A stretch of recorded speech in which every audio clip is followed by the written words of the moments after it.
Who are you when no one is watching? When all the distractions disappear, the noise fades, and what remains is only the voice inside your head, the one that asks, again and again, what am I doing with my life? Dostoevsky understood this voice better than anyone. He knew that man's greatest battle isn't fought against the world, but against himself, against his fears, his pride, his inaction.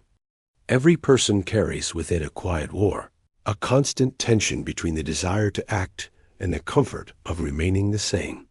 And sometimes this war becomes silence, a silence that slowly consumes the soul. In Notes from Underground, Dostoevsky paints the portrait of a man trapped inside this silence. He calls himself the underground man, a man who thinks too much and acts too little. He's intelligent, cynical, and full of contempt for the world. But beneath all his intellect lies misery, loneliness, and a deep inability to live. He speaks of freedom, yet remains chained to his own thoughts.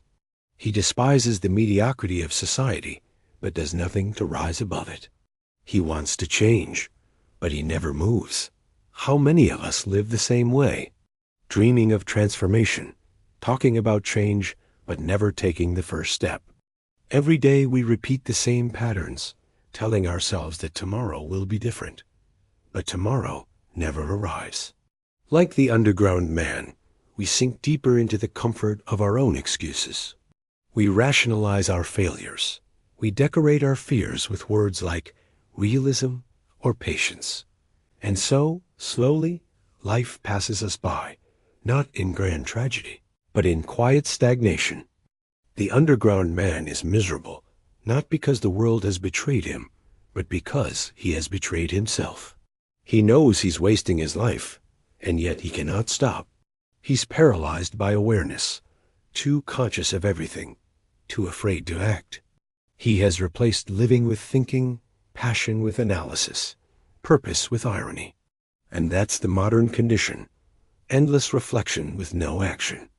We analyze everything, our emotions, our relationships, our goals, but in doing so, we forget to live. Dostoevsky warned us that this overthinking leads not to wisdom, but to decay. The more conscious I was of everything, his character says, the less I could do. Awareness without courage is poison. It kills the soul slowly, turning life into a spectator sport.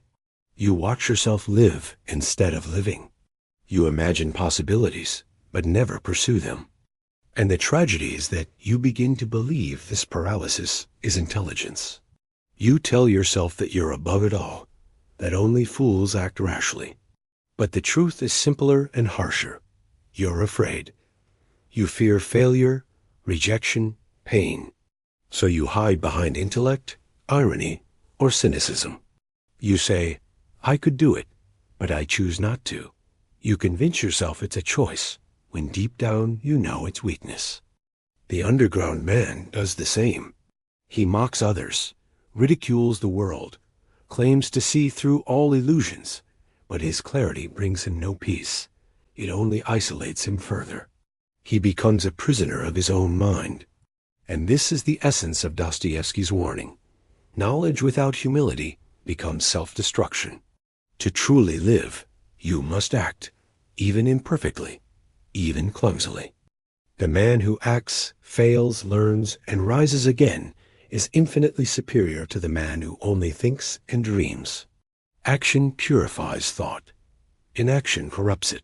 Dostoevsky wrote not to entertain, but to awaken. He wanted his readers to see the cost of staying underground.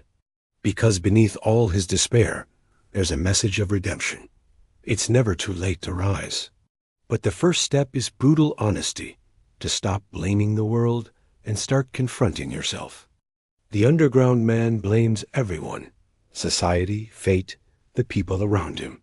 He says, I cannot respect anyone, because no one respects me. But what he truly means is, I cannot respect myself. And that's the disease of our age, the loss of self-respect. When you no longer act on your beliefs, when you betray your own potential, when you silence your conscience, respect dies. and with it, meaning. Dostoevsky shows us that the path back to dignity begins with responsibility. No one can save you from yourself. Not love, not philosophy, not God, unless you're willing to face your own reflection and say, I am the reason I am here. That's the moment transformation begins. The underground man meets a woman named Liza, a woman broken by life, but still capable of compassion. When she embraces him, he feels a glimpse of what redemption could be. But instead of accepting it, he rejects her. He says, I cannot become good again. That's the most tragic sentence in the book, because it's not true. It's just fear speaking through despair. He prefers to remain in the darkness he knows than face the pain of light. That's what many do, cling to their misery because it's familiar. They call it realism, but it's surrender. Dostoevsky understood that man would rather suffer than change. But he also knew that meaning is born the moment we choose to change, when we step out of the mental cellar and begin to live again. That is why his characters suffer so deeply, because he wanted us to recognize ourselves in them. He wanted us to feel the danger of living without purpose. And he wanted us to understand that suffering, when faced with courage, becomes the doorway to meaning. The underground man could have become someone new. He could have built, created, loved, but he refused. His punishment was not death. It was awareness without redemption.